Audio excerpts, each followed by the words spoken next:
Hello అండి. ఈరోజు లంచ్‌లోకి cauliflower fry చేశాను. వింటర్‌లో మాత్రమే దొరికే వెజిటబుల్స్‌లో కాలీఫ్లవర్ ఒకటి కదా! దీన్ని కుక్ చేసుకోవడం అయితే చాలా ఈజీ. ముందుగా కాలీఫ్లవర్‌ని నీట్‌గా వలుచుకొని పురుగులేం లేకుండా చూసుకొని గిన్నెతో వాటర్ పెట్టి దానిలో పసుపు వేసి కొంచెం బాయిల్ అయ్యాక కాలీఫ్లవర్ పీసెస్ వేసి తీసి పక్కన పెట్టుకోవడమే. నాకైతే పెళ్ళికి ముందు వరకు కాలీఫ్లవర్ అన్న, క్యాబేజ్ అన్న స్మెల్ కూడా పడేది కాదు.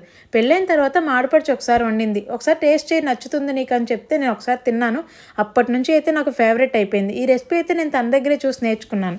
ఇంకా మనం ప్యాన్లో ఆయిల్ వేసుకుని పోపు వేసేసి కరివేపాకు, ఆనియన్, మిర్చి వేసి ఫ్రై చేసుకోవాలి. దానిలో ఒక స్పూన్ అల్లం వెల్లుల్లి పేస్ట్ వేసి ఒక మీడియం సైజ్ టమాటాని చిన్న పీసెస్గా కట్ చేసి వేసుకుని బాగా మగ్గనివ్వాలి. దానిలోనే టేస్ట్కి సరిపడా సాల్ట్, ఇంకా కారం, గరం మసాలా వేసి ఇంకా మనం ముందుగా బాయిల్ చేసి పెట్టుకున్న కాలీఫ్లవర్ పీసెస్ వేసి 5 మినిట్స్ మూత పెట్టి మగ్గించుకోవాలి.